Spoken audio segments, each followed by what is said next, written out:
मरहलनि जे नतीजनि खे रद्द कंदे ॿीहर चूंडूं कराइण जो मुतालबो कयो आहे। अॻवाननि चयो आहे त हुक्मरान मनपसंद तकबंदियूं करे पंहिंजनि मिटनि ऐं गोसलू उस्तादनि खे इलेक्शन अमली तौर मुक़रर करे धांधलियूं करायूं आहिनि। कराची में धांधली, करप्शन, दहशतगर्दीअ खां पाक सिंध जे मौज़ू ते APC कोठाई वई, जंहिंमें क़ौमी अवामी तहरीक जे अयाज़ लतीफ़ अली जो, जावेद नूरानी, अरबाब रहीम, जुल्फ़कार मिर्ज़ा, शाही सैयद, शहरयार महर, नुसरत सर अब्बासी, जाम मदद अली, शफ़ी मोहम्मद जामोट, निहाल हाशमी, अलामा मक़सूद डोमकी ऐं ॿियनि शिरकत कई। ऑल पार्टीज़ कॉन्फ्रेंस में सिंध में अचल मकानी चूंडुनि जे ॿिनि मरहलनि दहशतगर्दी ऐं करप्शन जे हवाले सां बहस कयो वियो।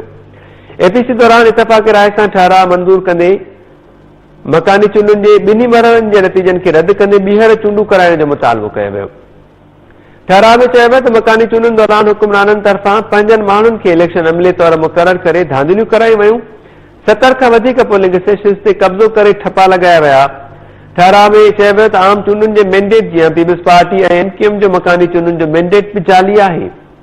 ठाराह में इहो बि मुतालबो कयो वियो त दराजा सानी ऐं कासमाबाद वारे वाक़े में मुलविस ज़िम्मेवारनि खे इंसाफ़ जे कटहरे में आंदो वञे।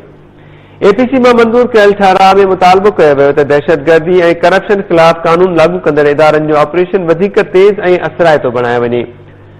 इन खां अॻु APC खे ख़िताब कंदे अयाज़ लतीफ़ अली जो चयो त हुकूमत मकानी चूंडूं मुनाक़िद कराइणी न पई चाहे, पर अदालतुनि जी मजबूरीअ विचां मकानी चूंडूं त करायूं वयूं, पर हुक्मराननि खे धांधलियूं करण खां सवाइ को चारो नज़र न आयो। जुल्फ़कार मिर्ज़ा चयो त रेंजर्स जी मुक़ररीअ सबबि बदीन में शफ़ाफ़ चूंडूं थियूं ऐं हुक्मरान जमात खे शिकस्त नसीब थी। सिंध जा हक़ सूफ़ी बणिजी न पर मज़ामत ज़रिए हासिल करे सघजनि था। अॻूणे वॾे वज़ीर अरबाब गुलाम रहीम चयो त मुल्क में सियासी गठजोड़ तहत इलेक्शन कमीशन जी जोड़जक थी आहे। 18 तरमीम खां पोइ इलेक्शन कमीशन यर्गमाल आहे। नवाज़ लीग जे सेनेटर निहाल हाशमी चयो त MQM शहरनि ऐं पीपल्स पार्टी ॿाहिराड़ियुनि ते पंहिंजो असर रसूख़ चाहे थी। मकानी चूंडुनि जे 3 मरहले में पोलिंग स्टेशन अंदरि ऐं ॿाहिरि फ़ौज मुक़रर कई वञे। जाम मदद अली चयो त पहिरें ऐं ॿिए मरहले जूं मकानी चूंडूं रद्द करे ॿीहर फ़ौज ऐं रेंजर्स जी निगरानी में करायूं वञनि।